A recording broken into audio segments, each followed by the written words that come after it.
everything that is in the world is driven by three spirits. And prominent among these spirits is the spirit of lust. Inordinate desire. Desire that cannot be controlled. Look at what Paul says. I think it's 2 Corinthians chapter 8. You start reading at verse 12. I think it's 2 Corinthians 8 or 1 Corinthians. It should be one of those, but it's Corinthians.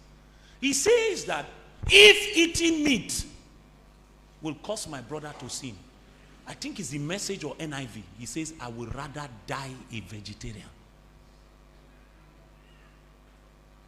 So if I claim that I am on this side of the divide, representing the kingdom of Jesus, and I'm releasing content that is profane, content that encourages all kinds of emotions and desires in the heart of young people, who am I really fighting for?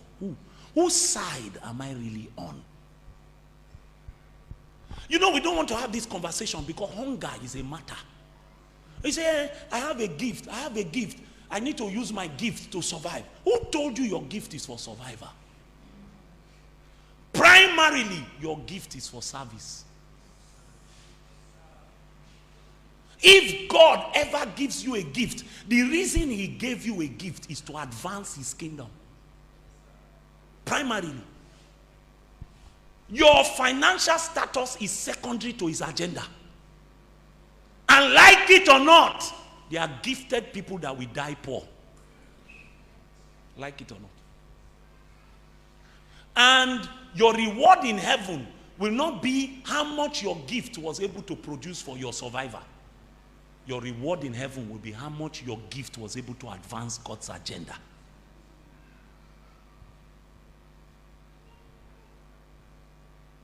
So because we do not understand that a war of spirits is happening in Christian homes, all kinds of movies are allowed. All kinds of songs are allowed. My brother, Satan crept in when men slept. He has raised a group of people. They don't want to identify with gospel. You know why? If they identify with gospel, we will come after them and say, this thing does not align with our doctrine. They don't want to identify with secular because we will come after them. That if you are secular, you cannot be in our churches. So they stand in the middle, wearing the cloak of darkness in the name of trying to advance their gifting. So they are singing Satan's song. I nearly wept. One of those churches in Lekki brought one guy like that to the pulpit. All the songs this guy sings is to stir up erotic love desires in the hearts of young people. Obviously not a believer. Because they don't know what to be a Christian means. And they brought him. And he sang one of these Hillsong songs or one of these songs. And the church was on their feet claiming they were worshiping God. When you enter into the arena of worship, God is not only listening to the sounds, he's checking the vessel. God is concerned about who came as much as he's concerned about what the person is saying. He said he rejected Cain and his offering. The first rejection was the vessel. The first thing that displeased God was the vessel that arrived. Cain! No. You don't meet the standard. The offering was the second rejection.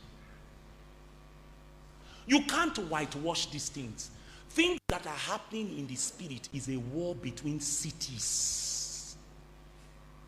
Spirit cities are at war. And the one where the Father is called Zion. The one where the world has control is called Babylon.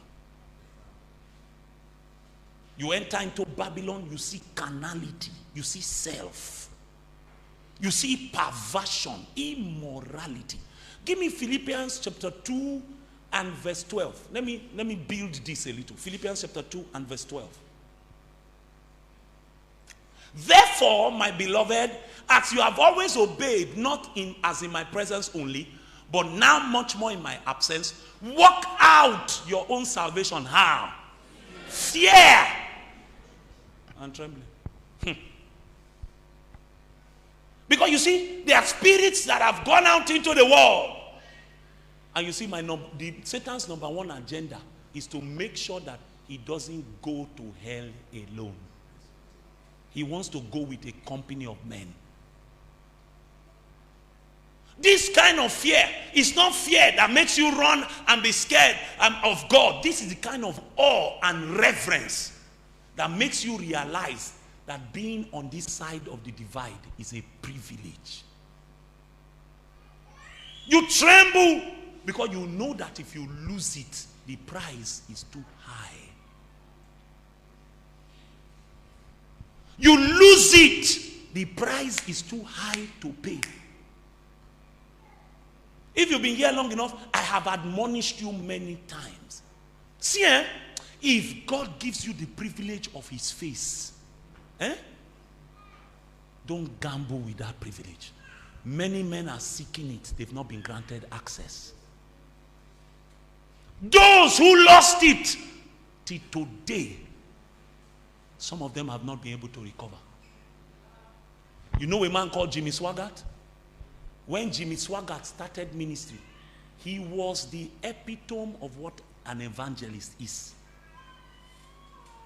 Men like Billy Graham looked up to men like Swaggart.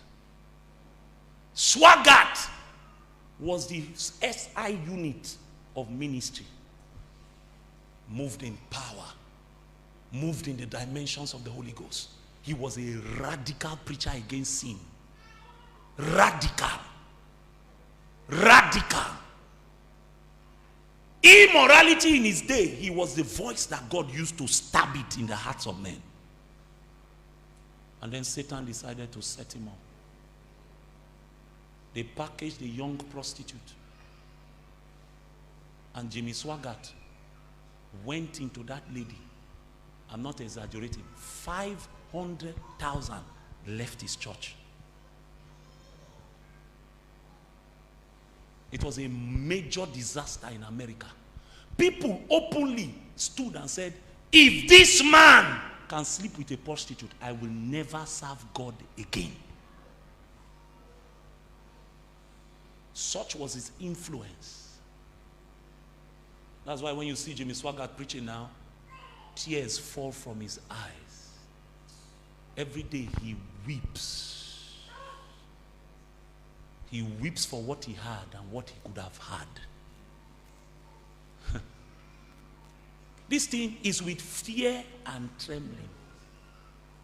You tremble at his word. You never become familiar with his presence. You don't take his love for granted, because the one that comes to you as Father, as you begin to mature, he will now show you that he is Lord. You know what Lord means in the Hebrew? Master, owner. In your walk with him, he will now begin to teach you that he is your master. That your life is not your own. You are just a custodian. He gave it to you in trust. It's not your own. He's your master. May the Lord give you understanding.